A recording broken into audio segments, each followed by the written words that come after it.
Hey, welcome back, everybody. Time again for another episode of Living Hope. A weekly journey designed to provide hope, inspiration, and education for those living with pancreatic cancer. Sharing the real-life stories of those really affected by this disease and how they deal with it on a daily basis. With your host, our 19-year-plus survivor herself, Roberta Luna. Welcome, Roberta. Thank you, Paul. I appreciate it. We have another aspect. You keep looking at all the different kinds of stories to be told around this. It's not just the people with the disease, it's the community and the family and friends it affects. Introduce us to today's guest here. Yes, I'm happy to introduce you to Trent Luna. No relation, no blood relation. That's hard to believe. How many Lunas are there in the world here? Come on. Apparently quite a few. But he is part of my Purple family, and I am actually just as proud of him as I would be of any of my nephews. I feel he has a very interesting story to tell and has done really a lot for his young age. So, Trent, we both have lost our dads to pancreatic cancer.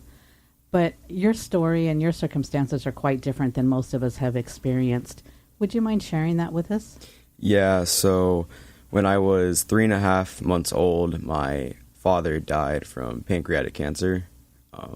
And that was hard growing up with that, really, because, like, school events and stuff, like, every year they did, like, a hockey game or, like, a baseball game with our fathers and stuff.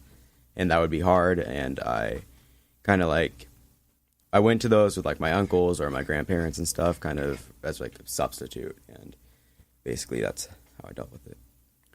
It's great to have family fill in for those things, but no matter who it is and what they're feeling, it's still not like having your dad there, and I know it's very difficult, and I appreciate your honesty and being here and sharing that with us. I met your mom some years back at our first Advocacy Day, actually, and Advocacy Day, for those of you that don't know, is the day that we get to go up on the Hill in Washington, D.C., talk to our representatives, share our journeys with pancreatic cancer, and tell them why increased funding or funding for research is so very important. You chose to go to Advocacy Day. You were, I think, one of our youngest members that I remember. Do you remember how old you were your first Advocacy Day? My first one, I think I was about 4, maybe 4.5, when I went to my first one with my mom. Did you actually understand the meaning of what you were doing and why you were there? I mean, as much as a 4-year-old could. I remember a little bit knowing that, oh yeah, I'm here because my dad died. I don't think I remembered fully. We're trying to get funding to, like, research, but over the years I've sort of picked that up over talks and, like, research that I've done myself. What was your first Advocacy Day like for you? I remember they had a kids group with us that I went to, and I still have some of my friends there that I met, one of my friends, Megan, there. And I remember the long walks. I remember one of my first times, I think I fell asleep on one of the senators' couches or desk. And I remember our, like, groups of the people and, like, hearing everyone else's story and how they talk to people really helped me talk to the senators and other people and kind of grew my, like, human skills, I guess, like talking to other people. So you found the classes that they did for Advocacy Day, did you find those helpful in any way? Yeah, I definitely found those helpful because when you're, like, 4 to, I think my last one was, like, 7 or 8, I really found that helpful because over the years you would kind of like a yearly thing that I looked forward to every year, like, oh, I get to go to Washington, D.C. and talk to Congress and share my story, which is different than everyone else's story. Yeah, I can remember, I think it was probably the first year, the picture that you guys drew, and you took that with you up on the Hill and showed to the members of Congress. And I have to say it left everybody in tears because we were all there either as adults for people that we lost or because we were survivors or, going through the treatment. And to have children there, young people there to advocate, it was just, it was overwhelming. And I know that was probably very difficult for you, but you really did an amazing job, and I thank you for that. What else do you remember about Advocacy Day or your trip to D.C.? Was there something special or fun that you also did besides going to the Hill? I know we went to like museums and stuff out there, but mainly the main thing I remember is definitely advocacy day and just meeting new people, because every year there'd be new and more people who were like, this is my first year, this is my 5th year or something, where they've gone for so long and they have like different stories about how they met different people and stuff, and like just getting to see other people is kind of fun. I remember a picture I just ran across recently where you were with Charlotte Ray. Yeah. Do you remember meeting her, and what was that like? I remember meeting her, and I think I pushed her around in her wheelchair a lot. I remember that. Yeah, because we still have that picture on like if you walk up our stairs, there's a picture of us with her in her wheelchair, and I'm pushing her. Yeah, I remember being on the metro and you pushing her, and unfortunately somebody forgot to put the brakes on the wheelchair, so we were kind of chasing her down the aisle. But I mean, it's an emotional trip, but you also get a lot of, I think, great memories from that as well. And yeah. Do you have any other memories or any thoughts about your trip to DC or being an advocate, or would you recommend other young people getting involved?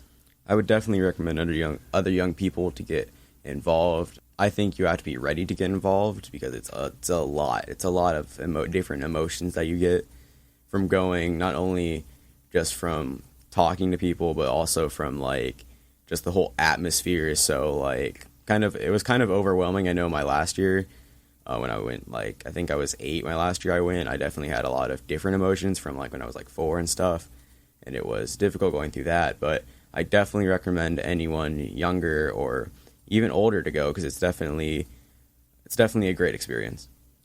You said you went through the different emotions, the first time being 4 and then the last time being 8. Do you remember specifically what those type of emotions were? I remember when I was 4, it was more of like, I'm here to represent my dad and here to kind of go through and not explain, but like show everyone what my dad meant to me, kind of. When I was 4, but when I was like 8 or like 9, the emotions started to change, and I remember I was sort of in like a weird grief stage where I was like, why does everyone else? I remember something I said a lot was, why does everyone else in my family have memories of my dad and I don't? Which I felt was really unfair, and which I've now learned that it's kind of fun, because I can talk to some of my dad's old friends or some of my family members and spend hours talking to them about just stuff my dad did and stuff, and it was great.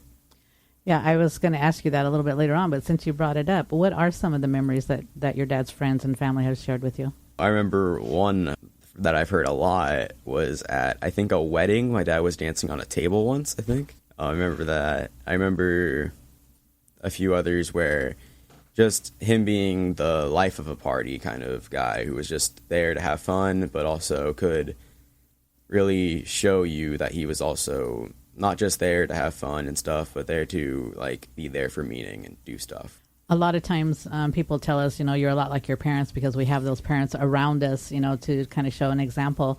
Has anybody told you, wow, you're a lot like your dad?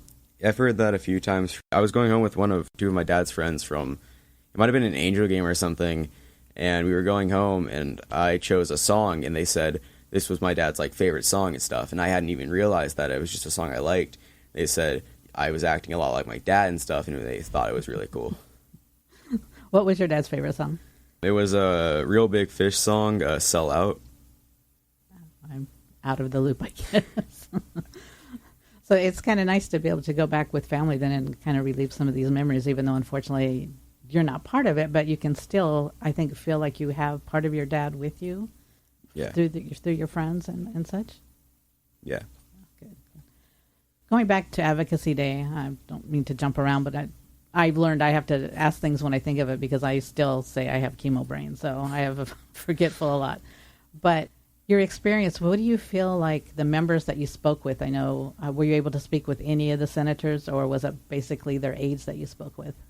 I think I spoke to a few of the senators. I remember talking to some of them, but it's not like I don't remember like what we were talking about. I remember like the moment of us talking to some of them. I remember talking to the aides a lot, and I remember talking to really just the community of people there that were there, whether they're a survivor or a person there who is there for someone they lost, just hearing their stories and how they felt, what they felt about it.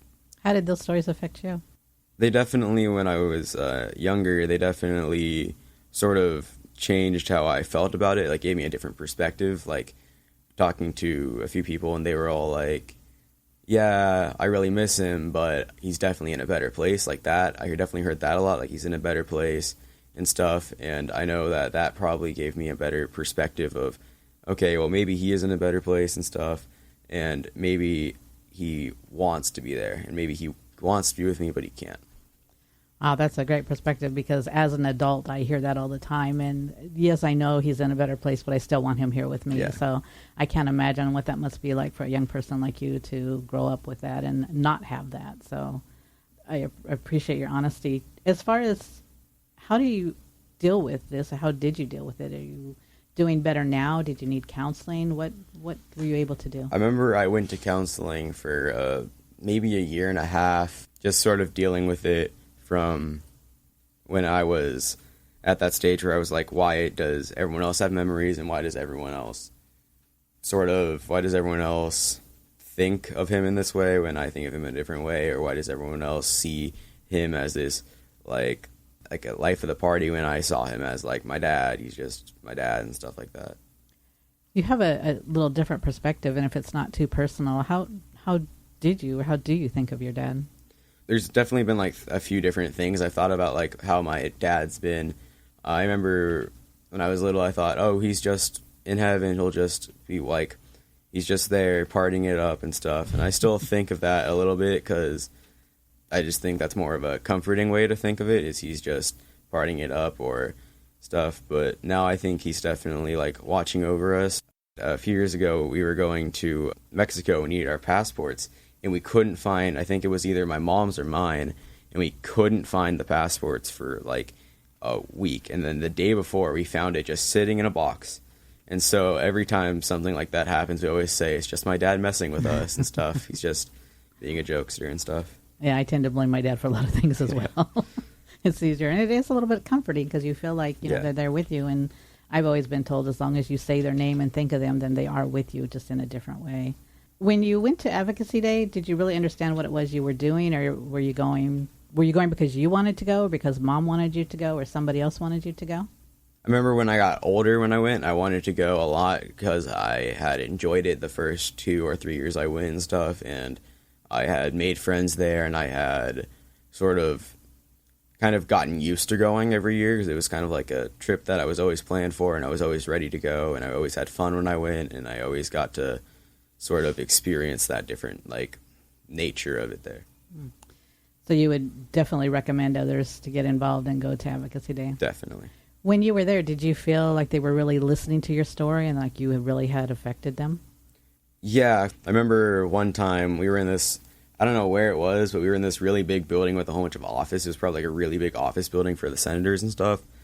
And I remember I went up and I talked to one of the senators about like, yeah, when I was 3 months old, my dad passed away and everything, and this is how I feel, and I'm here trying to like make money for like funding and stuff. And I remember him being very moved and touched and stuff, and like really, I remember seeing him, I think the next year, and he was like, hey, I remember you and stuff, and he had said he had donated and funded and stuff, and I remember that felt really good to me.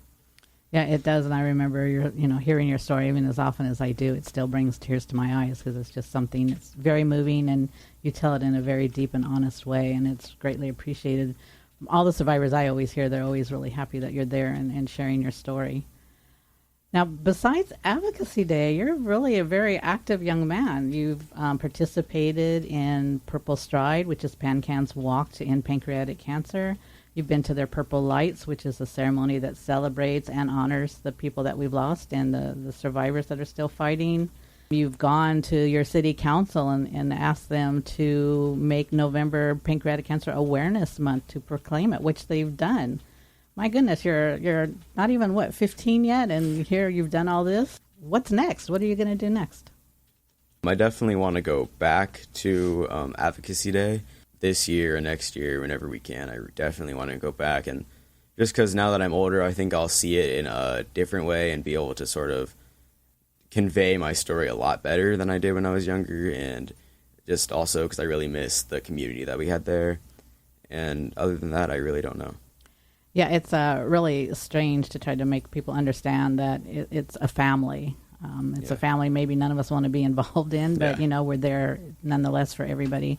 Unfortunately, Advocacy Day this year is virtual, just like it was last year, but there's still time if you want to get involved, and they're starting their Action Week actually next week. So you can go on their website, it's pancan.org, and get that all figured out. I just want to thank you for coming out and just being so honest with us. One thing I did notice when I was looking at your dad was something, I'm not sure if you guys wrote this or if this is something your father might have written, but it really struck me. And I want to read it, quote it so I get it right. Just as the Luna will always be in our sky, so will you always be in my heart. Is that something you guys wrote for your dad, or was that something he had written? I don't remember if he wrote that or if someone in our family wrote that. But I remember hearing that a lot, like when I was younger, and hearing that in like cards and stuff for him. And something we did, I think, for the day of his passing, we did a balloon release where we all get together and like have his friends and his family and our friends and our family meet at like a park or meet at our house or something, and we'd have these balloons, usually all like purple and stuff, and we'd all release them. And I remember the last year we did it before COVID hit, we the way I was like my first year of, I wanted to do something about it. I wanted to have it be, instead of us just letting the balloons go, us doing something. And so what I told everyone to do was come with your best memory of my dad, and we're going to go in a circle, and I want everyone's like best, true, honest memory of my dad, so I can gain that perspective of this is what he was like with his friends, this is what he was like with his family and stuff. And then we all released the balloons, and I know that was definitely an emotional day for all of us because it was like sort of just reliving his life. That's awesome. Can you remember some of the best memories or thoughts that people had? I know we heard the dancing on tables a lot because apparently he did that just a lot, like it was his favorite pastime or something. But I remember one of my older cousins told the story of how she was really close with my dad, and she just remembers him as being her favorite person and stuff, which was really emotional for me. Yeah, those are wonderful memories to have and keep, and I hope they were written down in something so that you have those to always cherish. I want to thank you for, coming and being honest and sharing your journey. I know it was difficult. If you could leave any advice with anybody yourself that was going through it or is going through losing a parent, I know it's different versus your age versus my age. What would be the best advice you could give them or thought you could give them? Just sort of keep going on with, even if it's just small things like reliving their memories like we did with our balloon release and everything like that, or like on my dad's birthday we went to Disneyland every year and had like a little treat with him and stuff. Just keep doing things that'll sort of keep him fresh, or him or her fresh in your mind, and have him still be one of the things you think about, and have him or her be one of the most important things in your life. Is that, yeah, my mom or my dad has passed away, but I know they're still looking down on me and still like playing jokes on me, or still making sure I'm okay and stuff. So look for those little things that you can either blame or cherish on your parent or the person that has left. Well, again, I thank you very much. I think you're a wonderful young man, and like I say, I'm very privileged to have you in my Purple family, and I would be very honored to have you as my nephew as well. You've been an amazing man and done amazing things, so thank you very much. I appreciate it, and I love you very much.